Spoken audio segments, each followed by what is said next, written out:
আবার একটি নতুন রেসিপি নিয়ে আপনাদের বাসায় চলে এলাম। ছোট তেতো বেগুন, আলু, ছোলার ডাল আর মুরগির মাংস দিয়ে রেসিপিটি শুরু থেকে শেষ পর্যন্ত দেখবেন। দিচ্ছি সয়াবিন অয়েল, দিচ্ছি ছোট তেতো বেগুন ভেজে নিতে হবে তেলে, সামান্য লবণ।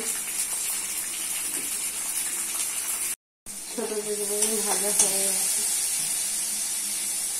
দিচ্ছি আলু লাল করার জন্য দিচ্ছি সয়াবিন অয়েল,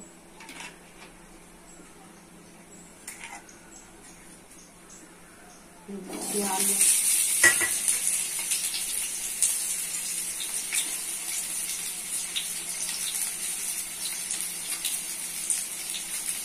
দিচ্ছি একটু হলুদ গুঁড়ো, লবণ।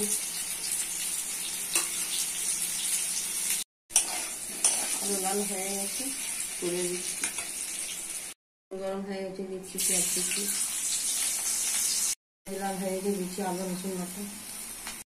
ভালো করে আদা রসুন বাটাটা ভেজে নিই। রসুন লাল হয়ে গেছে, দিচ্ছি মশলা। হলুদ গুঁড়ো 1 চামচ, লঙ্কা গুঁড়ো 1 চামচ, জিরা গুঁড়ো 1 চামচ, ধনে গুঁড়ো 1 চামচ, লবণ 1 চামচ। মশলা ভালো করে কষে নিতে হবে।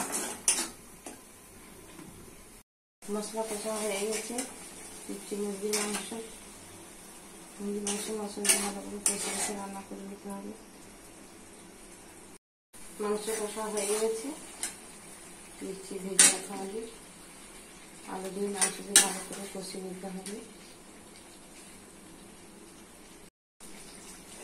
মুরগির মাংস আলু কষা হয়ে গেছে, দিচ্ছি ছোলার ডাল। ছোলার ডাল আলু মুরগির মাংস ভালো করে কষে কষে রান্না করে নিতে হবে। ছোলার ডাল আলু মুরগির মাংস কষা হয়ে গেছে, দিচ্ছি মুরগির মাংস আলু ছোলার ডাল কষা হয়ে গেছে, দিচ্ছি ছোট দুটো বেগুন। ছোট দুটো বেগুন দিয়ে ভালো করে কষে কষে রান্না করে নিতে হবে। এখন কষা হয়ে গেছে, দিয়ে দিচ্ছি জল।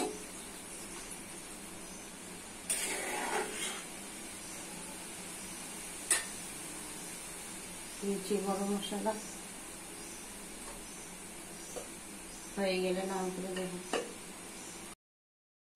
রেসিপিটি রেডি হয়ে গেছে। কত সুন্দর, কত কালারফুল, কত টেস্টি। বাড়িতে করে খাবেন, পরিবারকে করে খাবেন। সাবস্ক্রাইব করবেন, সঙ্গে থাকবেন, পাশে থাকবেন।